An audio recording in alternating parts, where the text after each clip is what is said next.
Rasulullah itu tidak mewariskan nasab. Rasulullah itu mewariskan ilmu. Rasulullah tidak mewariskan kultus individu. Rasulullah tidak mewariskan kekayaan dan kekuasaan, tapi Rasulullah mewariskan ilmu. Makanya siapa yang dianggap pewarisnya Rasulullah? Al ulama'u warasatul anbiya.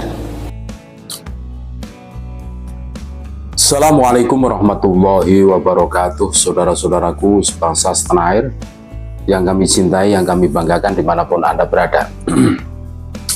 Berikut ini ada cuplikan video yang sangat menarik, berasal dari Gus Idris Jamaluddin. Beliau dengan jelas menerangkan, Gus muda ini menerangkan kepada kita semua bahwa baginda Nabi Muhammad SAW itu tidak menurunkan nasab, tetapi ilmu.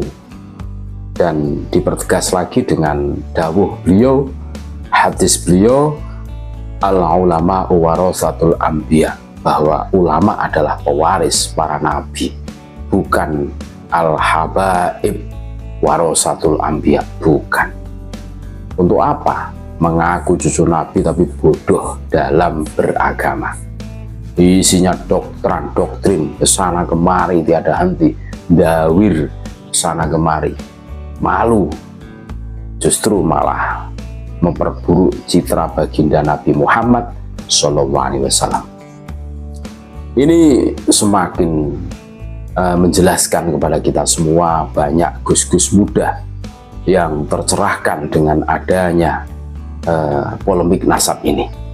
Salah satunya adalah Gus Idris Jamaluddin. Ini luar biasa. Kita dengarkan bareng-bareng bagaimana penuturan beliau yang sungguh mencerdaskan umat ini. Bolong itu siapa? Orang Sumombito. Saya tahu rumahnya Jeleput. Dulu kalau di sini namanya Nur Hadi NJ. MJ itu bapaknya namanya Nurul Yakin kalau nggak salah. Saya takziah ketika abahnya wafat. Itu bukan siapa-siapa.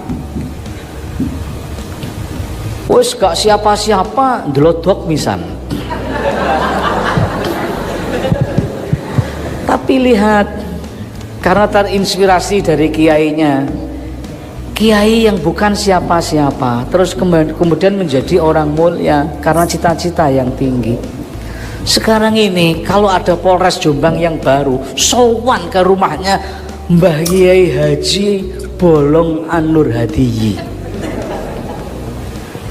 Saya kalah kalau dari segi ini. Kalau Mbah Kiai Bolong ini datang umroh, Bupati datang, Wakil Bupati datang, Polres itu ngajak satuan jajarannya, sowan Mbah Kiai Bolong. Saya umroh, orang enek sing teko, semut ya ora. Kalah, aku kalah. Bukan siapa-siapa. Tapi lihat, terinspirasi dari kiainya yang asalnya bukan siapa-siapa, tapi karena himmatun aliyah, cita-cita yang tinggi, akhirnya jadi orang mulia.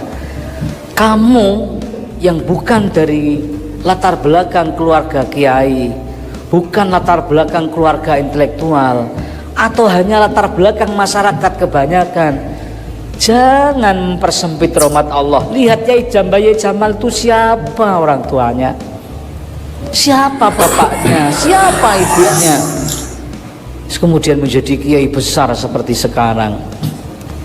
Kiai-kiai besar itu mengakui kebesaran Yai Jamal yang tidak punya nasab. Kalau Lirboyo, wah nasabnya wis gede sejak Mbah Abdul Karim. Kalau Peloso nasabnya wis dhuwur sejak Mbah Imam Jazuli. Itu pondok-pondok apalagi tambak beras, nasabnya udah menjadi nasab besar sejak Mbah siapa? Sejak Mbah Soihah.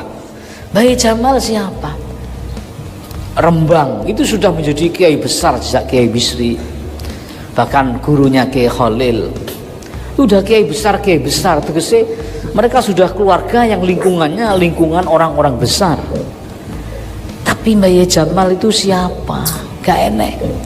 Bapak sapa, ibu sapa, wong biasa. Mengapa kemudian menjadi orang yang mulia? Himmah. Himmah. Rasulullah itu tidak mewariskan nasab. Rasulullah itu mewariskan ilmu. Rasulullah tidak mewariskan kultus individu.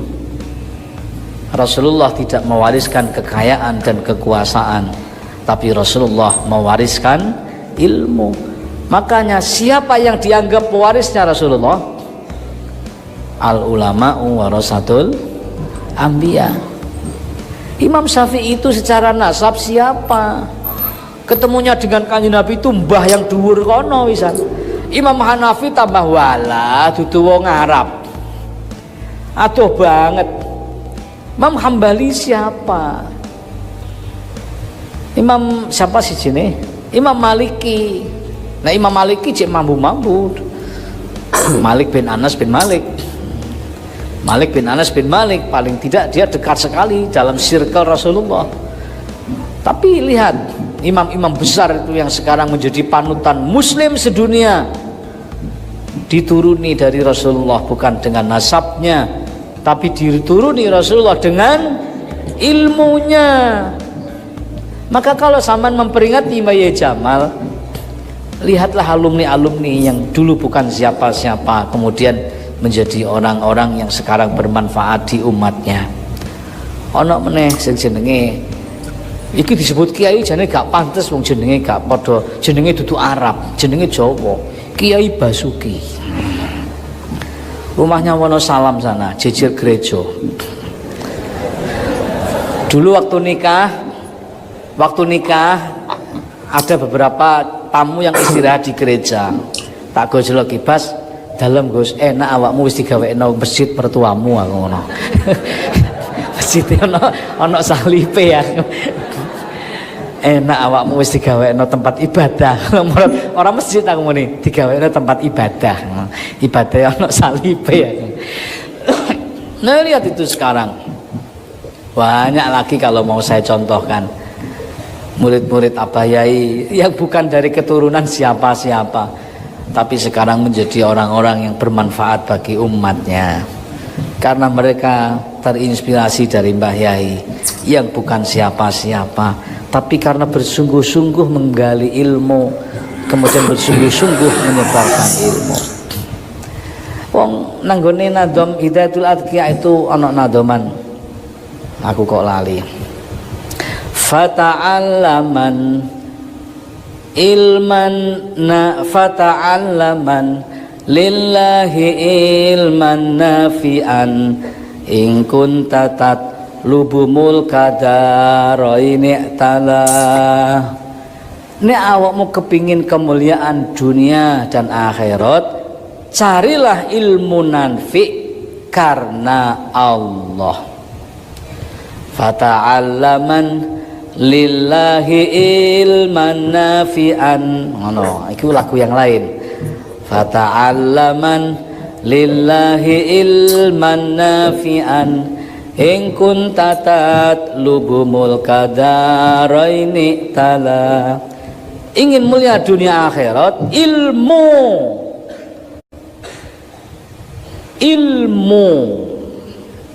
Innamal karomu bil ilmi la bin nasabi wala bil hasabi.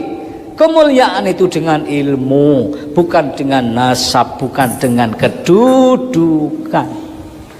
Rasul tidak mewariskan kedudukan, Rasul tidak mewariskan nasab, Rasul mewariskan ilmu. Maka semua umatnya punya kesempatan yang sama menjadi pewaris Nabi, walaupun bukan keturunan Nabi. Ngono lho. Nek ana keturunan Nabi kok diwarisi ilmu, ya luwih apik. Tapi yang diwariskan Nabi itu bukan nasabnya, yang diwariskan Nabi itu ilmu. Sing duduk turunane Nabi, sing duduk turunane kiai, sing duduk turunan punya kedudukan yang tinggi. Jangan berkecil hati, punya kesempatan yang sama untuk menggapai kemuliaan dengan menggunakan ilmu.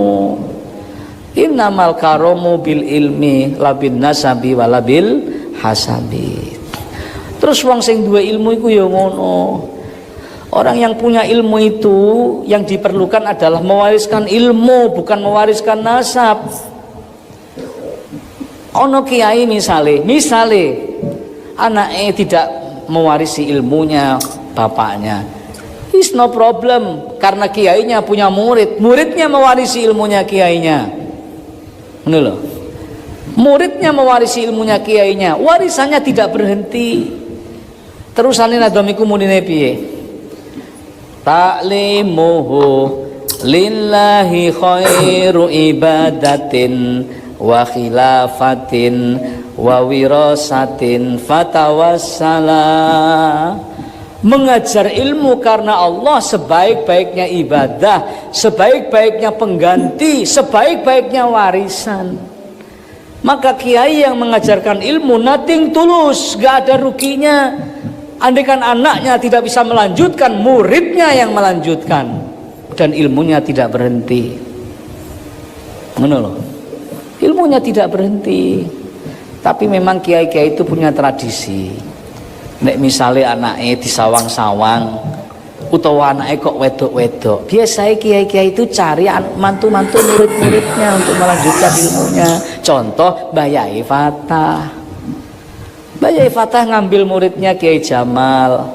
Sampeyan tahu, Mbah Yai Jamalku ditaleni arep dipek mantu umur 21. Baru lulus mualimin.